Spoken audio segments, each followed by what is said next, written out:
Now, the shake-up comes ahead of important local elections across the United Kingdom in spring of next year, and that includes Scotland, where the devolved government, which has many powers, pledged to issue sovereign bonds for the first time since the 17th century.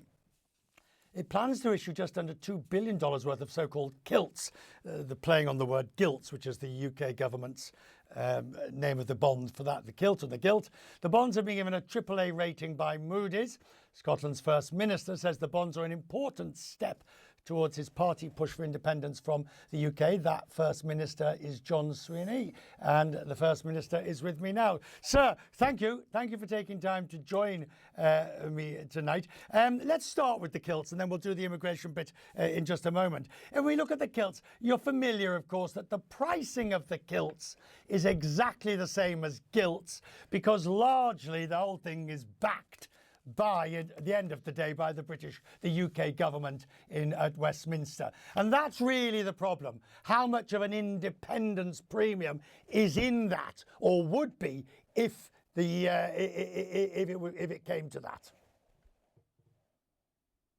Some of the answers to that question lie in the decisions of the credit rating agencies of Moody's and Standard & Poor's and their assessment of Scotland, because both agencies remark on the strength of the Scottish economy and its diversity, and there's a clear commendation of the financial management that we undertake within the Scottish Government to ensure that we've got prudent financial management. They complement the strong institutional framework that we have in place for the management of our economy. So these are fundamental strengths in whatever constitutional arrangement Scotland is in that will advantage Scotland, and obviously they give us a strong foundation for being able to take forward a bond issue in the next parliamentary term. What are you going to spend the money on, firstly? And secondly, you know, the problem with debt, as indeed the last time this was done by an independent Scotland back in the 17th century, you know the story much better than I do, sir, of how it all went horribly wrong. But how do you avoid becoming addicted to debt? Well, what you've got to do is to make sure you've got sustainable public finances.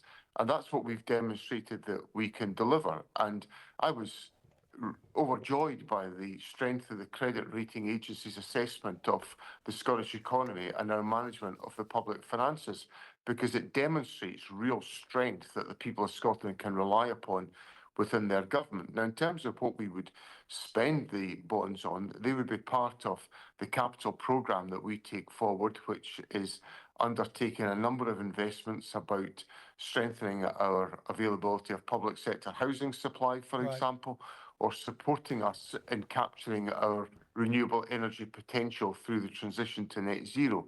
So they'd be part of our capital programme, but they'd have to be funded in a sustainable way by our public finances, which have been commended by the ratings agencies. If we now look at this issue of migrants and the Home Secretary's latest plan, one in, one out doesn't seem to be working terribly well. The new plan is there. You accept, though, First Minister, that the British people want something done about it. There's common ground on that, and a review of the Convention on Human Rights might need to take place, if only because it's not working at the moment, so say the critics, for the UK. I don't subscribe to the direction of thinking that the Home Secretary set out today. I think it's wrongly founded. In Scotland, we welcome migrants into Scotland, and we welcome a boost to our population, because the challenge we face in Scotland is that we don't have a big enough working age population, or one that's sufficient to fuel the economic growth that we want to see in Scotland. So we need to boost our working age population. So what the Home Secretary has announced today is going in entirely the opposite direction to the direction that we would want to go in. So it raises, I think, what the Home Secretary is trying to do. But you do accept, even, I mean, look at the latest polls in Scotland as elsewhere. The British people want something done about illegal migration, or at least migration numbers to be controlled. And I guess your party has to come forward, even because, you know, to be fair, you don't have them coming over the boats where you are, but you have to recognise it is an issue for the electorate. Well, clearly there are public concerns about these issues, but I think many of these calls are being essentially exaggerated by the political pressure of parties from the far right, like Reform.